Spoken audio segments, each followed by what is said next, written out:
Shalom, Bapak Ibu Saudara. Kita melanjutkan kali ini studi kristalisasi Injil Lukas yang terakhir. Ini suatu kesimpulan ya. Sudah 23 tema kita coba angkatkan dari Injil Lukas, dan sekarang kita coba ambil suatu kesimpulan sambil juga membanding-bandingkan dengan Injil-Injil yang lain, karena ini ada 4 Injil yang kita tahu: Matius, Markus, Lukas, dan Yohanes ya. Kita sudah bahas dalam studi kristalisasi ini Matius dan Yohanes. Karena kita mau coba ambil kesimpulan untuk Injil Lukas, dengan coba dulu kita banding-bandingkan dulu ya. Karena keempat penginjil ini bukan sejarawan saja. Mereka bukan menulis biografi Tuhan Yesus seperti pada umumnya biografi modern itu biasanya lahirnya di tanggal berapa, dari mana, sekolahnya bagaimana, pekerjaannya apa, dan meninggalnya gimana nih. Kayaknya kayak kronologis begitu ya. Kalau Injil ini enggak begitu dia. Karena masing-masing bukan saja sejarawan, tapi juga teolog. Ada suatu pesan teologis yang mau disampaikan oleh masing-masing penginjil ini. Matius, Markus, Lukas, dan Yohanes. Nah, itu sebabnya kita enggak bisa, walaupun ada Injil sinoptik gitu ya, mirip ya, Matius, Markus, Lukas ya. Kalau Yohanes ini memang dia beda sekali. Nggak bisa kita seolah-olah dipelajari bareng gitu, karena masing-masing punya pesan yang spesifik ya. Saya beri contoh. Kita mulai dulu dari Matius ya. Matius ini jelas ini ditujukan kepada bangsa Yahudi. Mulai apanya tuh keturunan Yesus mulainya dari Abraham ya. Kalau Lukas nanti kita lihat dia mulai dari Adam, karena Lukas bukan untuk orang Yahudi tapi untuk bangsa-bangsa lain terutama bahkan. Nah, Matius ini menawarkan Yesus sebagai raja kepada bangsa Yahudi dalam bentuk pengajaran. Maka dalam Injil Matius ini ada kurang lebih 5 session lah pengajaran kerajaan sorga ya. Kalau Lukas, dia itu justru menceritakan dengan detail, artinya Yesus itu seorang yang universal, yang memulai sesuatu dari Galilea ya, pekerjaannya, terus menyambung Galilea, perjalanan itu sampai ke Yerusalem, baru dia nanti mati di Yerusalem. Nah, sementara Injil Lukas ini membuat satu buku lagi yang namanya Kisah Para Rasul. Jadi mulai dari Yerusalem, nanti Yudea Samaria, nanti baru ujung bumi. Jadi Lukas itu menggambarkan Yesus sebagai manusia universal untuk seluruh bangsa. Ya, nanti kita akan melihat lagi sedikit poin-poinnya mengenai itu. Tapi yang jelas kalau Matius itu jelas untuk orang Yahudi dulu ya. Dan memang di sini ditekankan Yesus diutus kepada bangsa Yahudi saja. Ya. Jadi kelihatan ada perbedaan-perbedaan ini, nanti kita melihat ini sebentar, ada beberapa poin kita akan melihat ini, karena ini perlu kita banding-bandingkan dulu sebelum kita memahami. Sementara Markus ini menggambarkan Yesus sebagai hamba. Ya, kalau nanti Matius itu menggambarkan Yesus sebagai raja, ya. Kalau Markus itu sebagai, ini kalau raja jadi singa ya ininya ya. Ini Markus ini sebagai hamba, simbolnya itu lembu. Baru Lukas itu sebagai manusia. Makanya di sini nanti banyak sekali Yesus bersandar kepada Bapaknya di sorga dalam doa. Sementara Yohanes sebagai Son of God. Makanya genealogi itu apa ya? Keturunannya itu dimulai langsung dari Logos. Enggak dari Adam, Logos. Pada mulanya adalah Logos. Logos itu bersama-sama dengan Elohim. Dan Logos itu adalah Elohim. Ayat 14-nya Yohanes 1. Logos itu menjadi manusia. Itulah dia manusia Yesus. Jadi, sudah lihat ini perbedaan. Kalau di Markus ini, dia sebagai hamba yang bertindak dengan cepat. Makanya banyak kali istilahnya segera setelah itu ya, selanjutnya. Jadi banyak tindakan-tindakan Yesus sebagai hamba dan tidak banyak percakapan. Ya, kita tahu kalau hamba itu tidak banyak ngomong ya, bercakap-cakap. Tapi langsung bertindak ini, kerjakan itu terus ya. Sementara Injil Yohanes ini karena dia beda sekali. Ini Injil Yohanes itu suatu, ini kalau kondisinya begini, kalau Matius, Markus, Lukas itu pada waktu gereja belum jatuh ditulisnya. Sementara Injil Yohanes banyak yang percaya ini sebenarnya sama. Injil Yohanes 1, 2, 3 Yohanes suratnya itu dan kitab Wahyu itu ditulis sekitar tahun 90 atau bahkan mungkin mendekati 100 Masehi. Ya sementara Paulus, Petrus semuanya sudah meninggal ya di tahun 67 Masehi itu sudah meninggal. Ya. Nah ini Injil Yohanes banyak sekali percakapan, bahkan perdebatan antara Yesus dengan orang Farisi, ahli Taurat. Ya. Kenapa demikian? Karena di sini di dalam Injil Yohanes ini penulis ini si Rasul Yohanes ini mau menggambarkan bahwa para pemimpin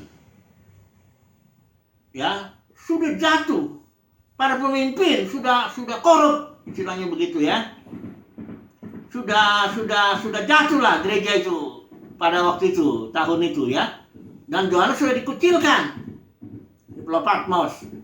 Di situ digambarkanlah bagaimana Yesus itu juga dikucilkan juga ya oleh Sanhedrin itu, bahkan dibunuh ya. Jadi banyak percakapan dalam Injil Yohanes dan perdebatan. Sementara dalam Injil Markus tidak ada.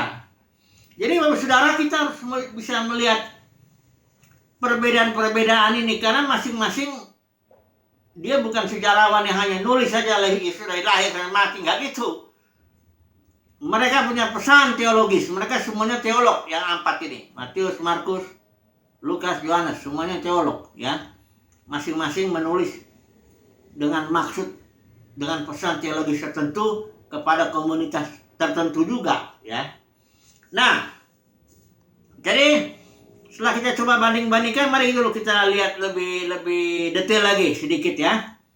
Sebelum nanti kita mengambil kesimpulan. Sebenarnya semua Injil ini 4-4-nya bicara soal kingdom. Itu sudah tema utama lah. Bahkan bukan tema utama 4 Injil ini, tema utama Perjanjian Baru adalah kingdom. Dimana Yesus itu raja ya, di atas segala raja. Kita para pemenangnya raja-raja. Jadi kira-kira begini nih inti daripada Perjanjian Baru itu, bahwa Yesus sebagai raja di atas segala raja-raja. Kita inilah raja-rajanya juga dan juga imam. Imam itu artinya membawa manusia kepada Tuhan dan membawa Tuhan kepada manusia, mendamaikan. Jadi Yesus mau menegakkan kerajaannya di bumi bersama dengan raja-raja lain. Kita bukan raja lain, raja-raja kita di bawah kepemimpinan Yesus tentunya ya,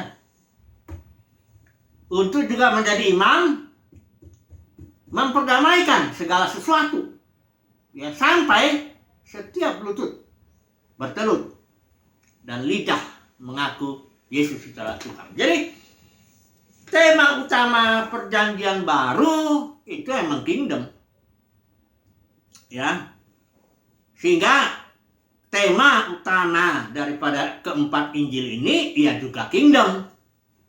Cuma ada beberapa kekhususan lah, katakan begitu ya. Ada beberapa kekhususan. seperti yang saya bilang tadi, Markus memberitakan kerajaan sorga juga tema utamanya, tapi di situ digambarkanlah Yesus sebagai hamba. Kalau Matius, Yesus sebagai raja. Itu pengajaran kerajaan sorganya disampaikannya dalam bentuk pengajaran. Ya, Lukas, Yesus sebagai manusia. Yohanes, Yesus sebagai putra Elohim. Nah, mari kita melihat dulu lebih dalam lagi ya mengenai ini sambil kita membanding-bandingkan begitu ya. Jadi Lukas ini dia memberitakan pesannya bahwa Yesus itu manusia universal, bahwa akhirnya bangsa-bangsa lain tuh mendapatkan tekanan tertentu dalam Injil Lukas. Mari kita melihat dulu di sini ya. Kalau kita lihat di Lukas pasal 2 ayat 32, di sini bilang Yesus adalah terang kepada bangsa-bangsa lain juga di situ. Nanti kalau sudah melihat Lukas 2 ayat 32. Kemudian kutipan Yesaya 40 meliputi seluruh manusia, seluruh daging, all flesh akan melihat keselamatan yang dari Tuhan. Ini Lukas 3 ayat 6. Perhatikan saudaraku bahwa Lukas itu melihat Yesus manusia universal, bahwa penebusan itu universal, tidak hanya bangsa Yahudi. Jadi seolah itu hanya mulainya aja. Keselamatan Injil Yohanes bilang berasal dari bangsa Yahudi, mulainya doang. Tapi nanti terus sampai ke ujung bumi ya. Bahkan kalau nanti kita lihat kisah para rasul begitu juga. Oke, kemudian kita lihat dulu. Dari harus kita singgung. Genealogi itu keturunan Yesus itu dia nggak sampai Abraham saja kalau Lukas. Kalau Matius sampai Abraham, bapak orang Yahudi itu. Kalau ini Lukas sampai ke Adam, bapak dari seluruh umat manusia. Ya, Lukas 3 ayat 23 sampai 38 itu. Nah, di sini juga Lukas ini janda Punisian ini sebenarnya Elia ini janda Sarfat diceritakan di situ. Ya, dan bukan Elia nggak diutus kepada janda. Ada banyak janda-janda di Israel pada zamannya, pada zaman Elia ini. Tapi Elia diutus ke janda Sarfat, Punisian ya. Kalau Elisa juga begitu. Elisa menyembuhkan Naaman itu orang Syria, ya, bukan bangsa Yahudi, ya. Jadi sebenarnya Lukas sedang menekankan bahwa Tuhan punya program penyelamatan mulainya saja dari bangsa Yahudi, tapi keselamatan itu harus mencapai bangsa-bangsa lain, ujung bumi, ya. Ya, ini kalau Lukas sama Matius sama ya, dia dalam hal perintah penginjilan itu seluruh bangsa, ya. Nah, kedua, Lukas ini punya suatu perhatian terhadap orang-orang miskin ya, orang-orang yang lapar, yang susah dan sebagainya. Ini kita lihat ya beberapa contoh lah ya. Pasal 4 ayat 16-22 ini kabar baik itu dibilang di sini kepada orang miskin. Ini misi Tuhan Yesus ya, kita sudah sempat singgung itu dalam tema kita. Good news to the poor ya, orang miskin. Kabar baik ya.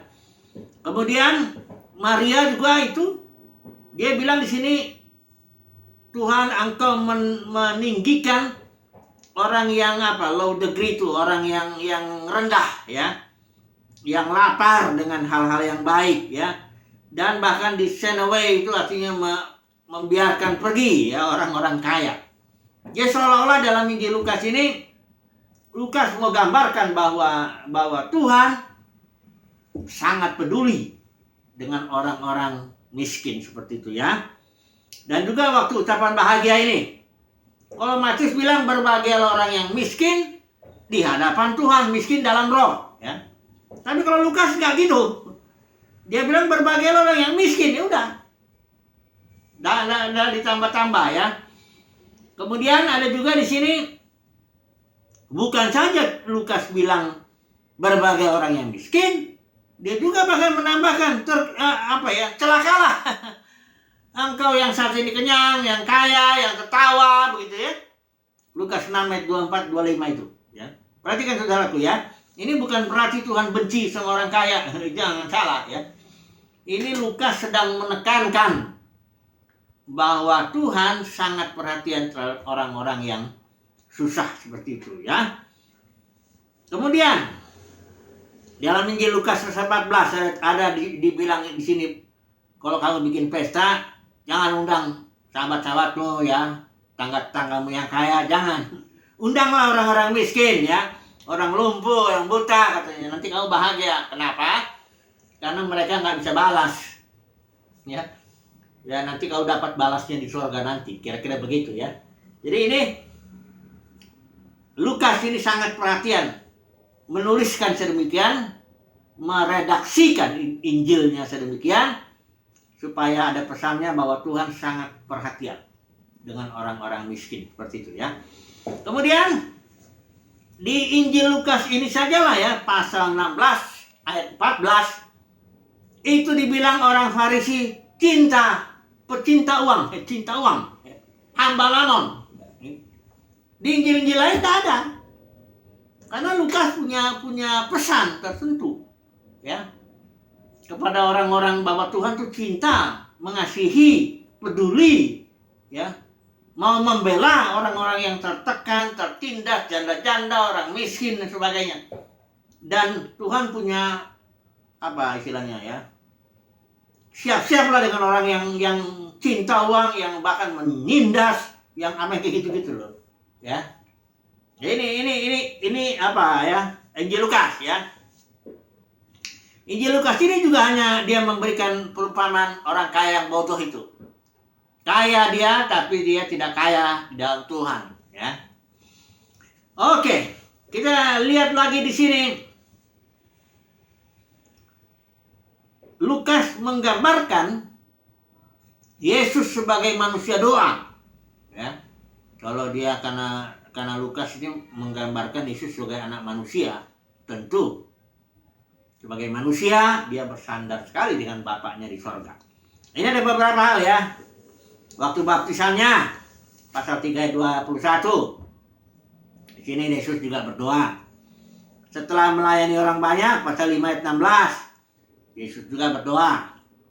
Kemudian sebelum memilih ya, pasal 6 ayat 12, sebelum memilih murid-murid, bukan memilih murid sebenarnya, memilih rasul di antara murid. Dia berdoa dulu semalaman. Ya, Yesus berdoa semalaman, dicatat itu di Injil Lukas 6 ayat 12 ya. Kemudian sebelum Petrus mengakui ya kematian dan kebangkitan Yesus itu, Injil Lukas 9 ayat 18 juga di situ Yesus berdoa. Juga pada waktu transfiguration ini, penglihatan Petrus itu di atas Petrus, Yakobus, Yohanes itu. Lukas 9 ayat 28 29. Di situ juga Yesus berdoa. Kemudian setelah kembali yang 70 orang yang diutus itu, Yesus berdoa juga. Sebelum mengajar murid-murid juga Yesus mengajar murid berdoa pasal 11 ya. Dan akhirnya di Getsemani juga berdoa ya, bahkan di salib juga dia berdoa. Juga hanya Lukas yang mencatat 2 perumpamaan Yesus tentang doa. Pasal 11 itu ayat 5 sampai 13, dan pasal 18 itu perumpamaan hakim yang tidak benar itu, seorang janda yang terus-menerus berdoa ya. Di situ sangat indah sekali. Orang pilihan Tuhan memang posisinya seperti janda. Dia disalah mengerti, dia punya perkara, dituduh dia kayak Maria, hamil di luar nikah, padahal itu Roh Kudus kok yang kerjakan itu, tapi dia harus menanggung itu, dia harus tanda ada siapapun dia bisa bela dia, kecuali Tuhan sendiri. Nah, ini kayak gini lah posisi kita orang pilihan. Nggak ada lagi kita bisa bicara sama nggak bisa. Kita hanya minta Tuhan aja lah yang bertindak ya, yang membela perkara kita. Jadi di sini juga hanya Yesus yang di Lukas ini yang berdoa secara khusus untuk Petrus supaya imannya jangan gugur ya. Kita tahu itu ada di pasal 22. Kemudian Lukas juga sangat menekankan Roh Kudus Ya, nah ini juga nanti sebentar di Injil Lukas kita akan belajar kisah para rasul, bagaimana Roh Kudus di situ kepemimpinannya yang nyata sekali ya, berbicara, mengarahkan, memberikan, mengutus malaikat, menyuruh, mendesak, melarang. Ini Roh Kudus ini nanti kita lihat bahwa dia sangat ya di dalam Injil Lukas kisah para rasul itu. Nanti lah itu. Habis ini selesai kita akan masuk studi kristalisasi kisah para rasul ya. Di sini kita singgungan sedikit di Lukas sangat menekankan Roh Kudus karena dibilang Yohanes Pembaptis itu penuh Roh Kudus, juga Roh Kudus datang kepada Maria, juga Elizabeth dibilang penuh dengan Roh Kudus ya. Zakaria juga penuh dengan Roh Kudus, dan juga Roh Kudus itu tinggal dalam Simeon, itu yang memberikan nubuat itu ya. Juga Yesus dibilang penuh dengan Roh Kudus, dipimpin Roh Kudus ke padang gurun di pasal 4. Juga setelah itu habis dari padang gurun itu ada Yesus dibilang dalam kuasa Roh pasal 4 ayat 14. Juga Yesus itu bergembira dalam Roh Kudus pasal 10 21. Dan juga dia sebelum naik ke surga di sini pasal 24. Nah ini sebentar nanti kita akan melihat ya penutup ya, bahwa mereka ini akan diberikan kuasa dari atas ya. Nah mari kita melihat sebagai penutup dari jadi kesimpulannya Injil Lukas ini jelas ya yang menekankan kesimpulan tema utama daripada Injil Lukas tentu kingdom ya. Cuma tadi kita sudah lihat perbedaan-perbedaannya ya. Kalau kita banding-bandingkan dengan Matius, dengan Yohanes, dengan Markus, itu kelihatan ya Lukas itu punya pesan tersendiri ya. Pesannya secara umum itu bahwa Yesus digambarkan manusia yang universal, bahwa keselamatan hanya mulai dari bangsa Yahudi, tapi sebenarnya keselamatan itu terus sampai ke ujung bumi. Jadi bangsa-bangsa lain punya posisi yang sangat penting lah dalam Injil Lukas ini ya.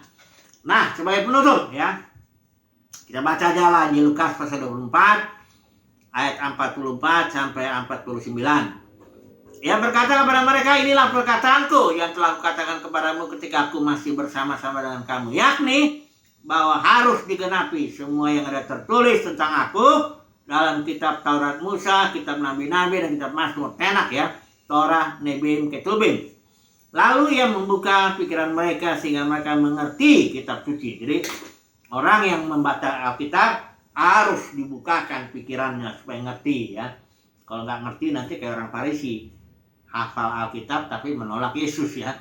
Kayak Tuhan Yesus bilang dalam Injil Yohanes, kamu menyelidiki kitab-kitab suci sampai kamu menyangka bahwa olehnya kamu mempunyai hidup, tapi sekalipun kitab suci itu bersaksi tentang aku, kamu nggak mau datang kepadaku. Ini kalau orang baca Alkitab, dia sekolah Alkitab, mau S1, S2, S3, S-teler kayak apapun. Kalau hatinya, pikirannya itu nggak dibuka oleh Roh Kudus, oleh Tuhan, nggak ngerti dia. Malah dia jadi pembunuh Tuhan Yesus itu. Saat ini masih ada ini. Banyak orang-orang Farisi ahli Taurat yang hanya sekolah Alkitab, hatinya dari pembaharuan dari Roh Kudus. Nggak ngerti dia. Nggak ngerti itu. Ya. Jadi di sini bilang, lalu ia membuka pikiran mereka sehingga mereka mengerti kitab suci. Itu sebabnya saya bilang Alkitab ini, saya ngajar juga hermeneutik itu 10 tahun kurang lebih. Ini Alkitab ini bukan hanya ilmu, memang dia kan dokumen sejarah, dia juga ada sisi ilmu, ada prinsip-prinsipnya, metode-metodenya ada, ya. Tapi dia nggak cuma itu, ini ada rohnya. Ada orang baca Alkitab ketiduran atau hanya masuk di otaknya. Ada yang baca Alkitab sampai nangis-nangis karena dia menyentuh rohnya. Jadi Alkitab ini ilmu, bukan hanya ilmu, dia ada sisi seninya ya, seni. Jadi cara orang itu hatinya, kalau orang hatinya cinta Tuhan, dia menyentuh roh daripada kitab suci ini. Karena yang tertulis ini hitam di atas putih, ini mematikan ini. Hanya roh yang menghidupkan. Jadi di sini Tuhan buka pikiran mereka yang mengerti kitab suci ya. Nah, tertulislah Mesias harus menderita dan bangkit dari antara orang mati. Ini orang Farisi nggak ngerti nih. Konsep orang Farisi tentang Mesias tuh, ya Mesias yang namanya anak Daud yang mesti punya istana, perang menang, ahli ekonomi, yang begitu-begitu. Padahal ini jelas tertulis Mesias harus menderita di Yesaya 53 itu udah jelas juga. Tapi karena orang Farisi nggak diterangi, pikirannya nggak dibuka, nggak ngerti, malah bunuh Yesus ya. Sampai detik ini ya, kalau saudara lihat di YouTube sampai detik ini, bangsa Israel, ahli Tauratnya apa ya, rabi-rabinya yang di zaman ini tetap bilang Yesus bukan Mesias. Kenapa? Karena dia sudah mati di kayu salib. Dia bilang begitu. Jadi ayat 47 ini, dalam namanya berita tentang pertobatan pengampunan dosa harus disampaikan kepada segala bangsa, mulai dari Yerusalem. Jadi hanya mulainya aja. Jadi bangsa Yahudi diposisikan sebagai awal keselamatannya itu. Mulainya, tapi sementara itu keselamatan atau berita pengampunan dosa, pertobatan itu harus disampaikan sampai ke ujung bumi. Ya. Inilah dia Lukas itu ya. Dan dibilang ayat 48, kamu adalah saksi dari semuanya ini. Ayat 49 tutup, aku akan mengirim kepada apa yang dijanjikan Bapakku. Tetapi kamu harus tinggal di dalam kota ini sampai kamu diperlengkapi dengan kekuasaan dari tempat tinggi. Ini selesai begini. Yesus terangkat ke surga, duduk sebelah kanan Bapa. Nah, nanti dia di sana mendapat Roh Kudus, dan Roh Kudus itulah yang dicurahkan. Itulah nanti kita akan belajar kisah para rasul, ya. Jadi sampai sini Injil Lukas selesai. Jadi puji Tuhan, studi kristalisasi kita tentang Injil Lukas sudah selesai.